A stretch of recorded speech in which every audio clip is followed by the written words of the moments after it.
Hello, everybody. It's Beagle5 here. I just wanted to chime in on this news that broke on Star Wars Newsnet, which is one of the best Star Wars related websites there is. And there's this guy, Griffin, who has managed to get some shots from possibly the Star Wars Episode 9 set or the location where they have filmed. So as you can see, it's snowy right now, and here's the guy himself. And as you can see here, there's some construction going on, some set building with a lot of probably styrofoam blocks or something like that. Now, given the fact that it's snowy there, and the fact that these white blocks are there, gives you the impression that it might be going to be a snow set or an ice planet set or something like that. Maybe not, because there's still trees in here. I don't know. They can obviously remove the trees in post production, but yeah, this looks interesting, like some kind of a cave, perhaps an old temple, or some kind of a ancient base or something like that. I don't know. In any case, these are, oh wow, flies us straight to Instagram. So these are interesting pictures. Now I wanted to, have a look. There's a couple of, now I don't think this is Hoth. If this is an actual Star Wars set, and if the trees remain, and I mean there's also some trees in the foreground here, although might not be in frame, but there are trees in frame here. So, and there are trees in frame here. Well, there's also this scaffolding in frame right now. So it doesn't really tell us much. Yeah, so as it stands, there are a couple of candidates for being an ice planet in canon, and a couple out of canon as well. Now, obviously, there's Hoth, which was featured in, The Empire Strikes Back. Goes without saying. I've never seen any trees in Hoth. I don't know if there are any trees in Hoth. Then there's ILUM, which is suspected to be StarKiller base. So here's Hoth, and it's a frigid, frozen ice plains glacier. So I'm going to leave links to all these Wikipedia pages right now. Just some fun reading if you're really into the lore of Star Wars and locations and such.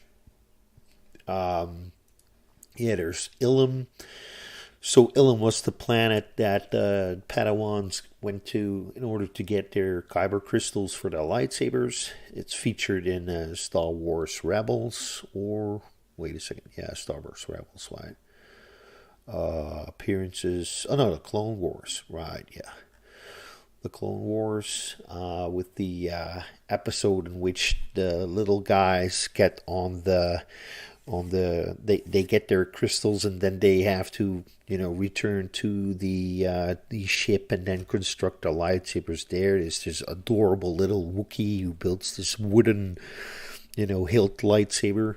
Amazing stuff. So it's possibly ILUM, although if ILUM is actually StarKiller base, which Wikipedia somehow, saying that ILUM is 660 kilometers in diameter, and yeah, StarKiller base being 660 kilometers in diameter as well. It's unlikely that it's going to be ILUM or StarKiller base. I don't know. Can anybody tell me whether it has been confirmed that StarKiller base was ILUM in canon anywhere, or by any guy like I don't know, Hidalgo or something like that? Let me know. So it's not likely to be ILUM, but it's possible. It's also not likely to be Jedha. Jedha looks like a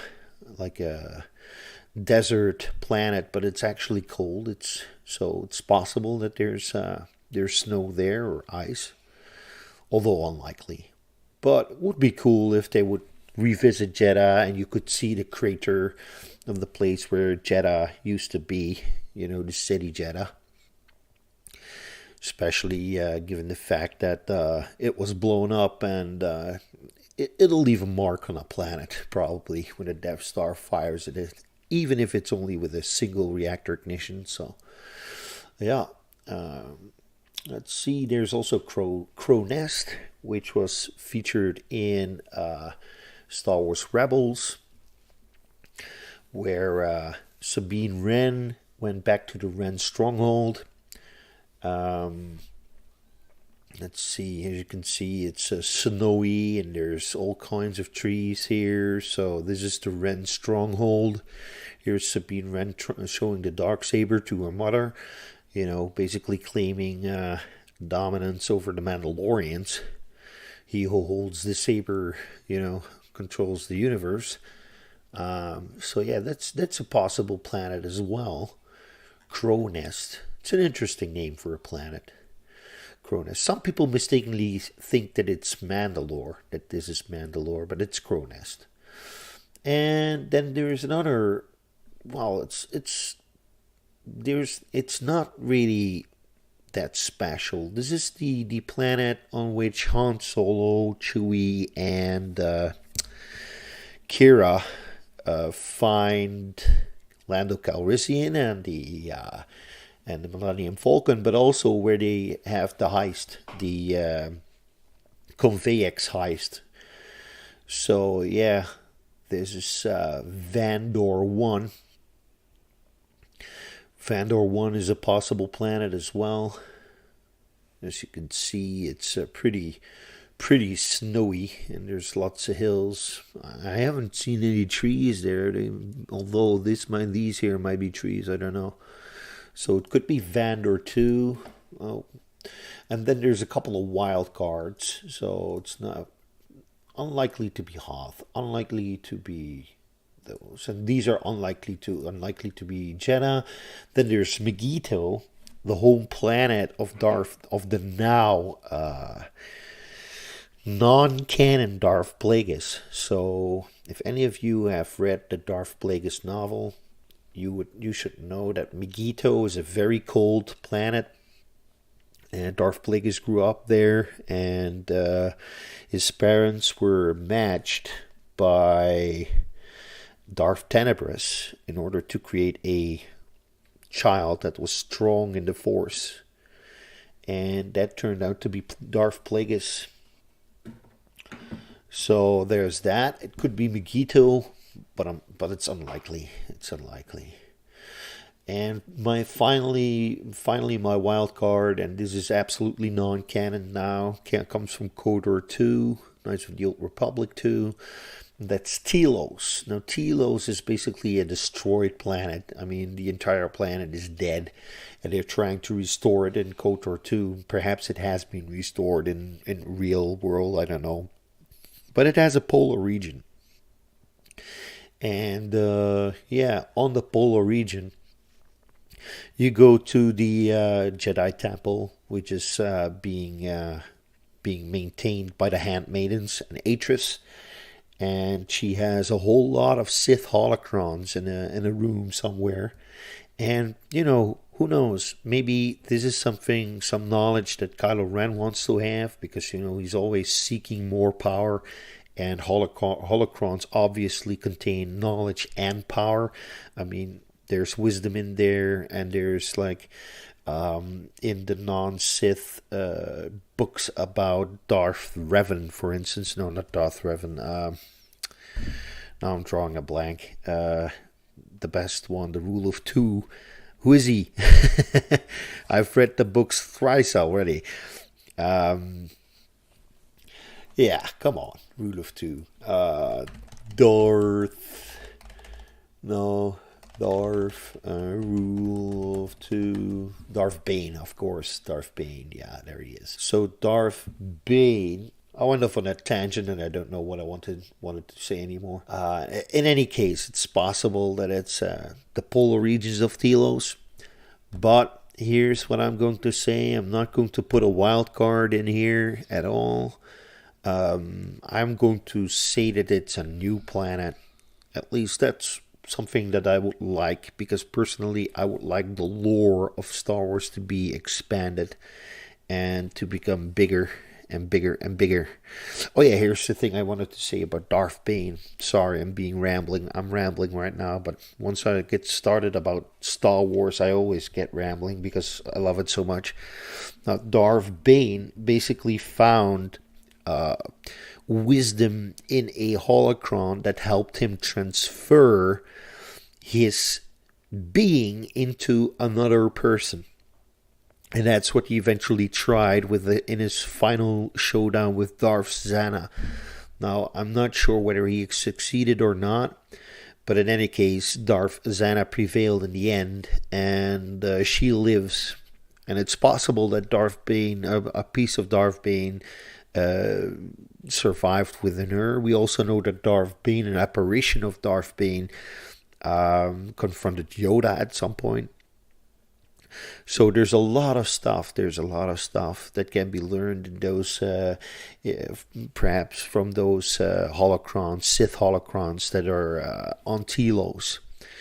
But yeah, then again, Telos is not canon, so who knows? They might rake it up, but it's uncertain. I think it's going to be a new planet, and I hope that it is a new planet, because I wish the lore of Star Wars to be expanded. I love the lore. Oh yeah, just before I go, I was already on my way to edit this video. I'm sorry for the glare in the background if you're seeing my my webcam now. Here's the thing. I was looking at Griffin's Instagram account here, and I saw these pictures as well. And it says Griffin, Ice Stone, and Jungle. And this is interesting. I mean, this looks like some set design. It's pretty cool. Some old rocks and such. Some kind of a temple, probably. Or here again, some kind of a temple. I hope this is like something which has to do with the Force. You know, some Force sensitives. And then there's this. And as you can see, there's these. This is clearly a door, a swoosh door that will go open automatically. And it's all this styrofoam stuff. And I'm not sure whether that is ice. Well, it could be a different planet, of course. I mean, these could be different sets. I mean, this doesn't necessarily have to be the same set, but it could also be that this is just rough building blocks, and that it has nothing to do with ice, that it still needs to be colored in or something. I mean, it looks pretty rough, so perhaps there's no ice at all. I mean, look at this. There's even palm trees being carried around here. So yeah, this is something I didn't notice before. And this obviously is pretty cool. This is obviously something that could be used in a set with this blue stuff here, perhaps for some CGI After Effects stuff. These rocks with all that moss on it. So yeah, I don't know. Might be an ice planet. In any case, perhaps with some oasis somewhere, or an oasis of life, because there's so much positive force there. Who knows? This is anyone's guess, really. We could speculate days and days. As you can see here, these rocks, they're styrofoam on the inside. See, they're styrofoam with rock painting on top. I mean, that's how cheap sets are built, after all. So people are saying, well, you might go to an ice planet. We might be wrong. This might just be, rough building stuff that hasn't been painted yet. And of course, if you look at these pictures, you'd be assuming that it's an ice planet or a snow planet. I mean, obviously, this stuff is covered in ice and snow, but we don't know for a fact that it's actually going to be a snow planet. If we look at this stuff here, not this stuff, but this stuff here, I'm not so sure.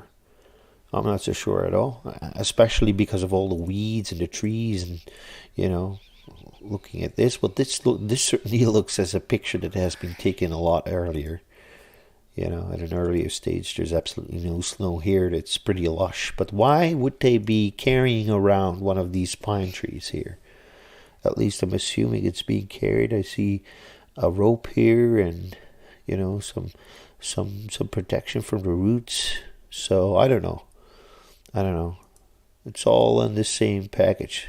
In any case, Griffin, good for you for breaking these, for giving us these photos. I mean, you sure know how to stir the pot.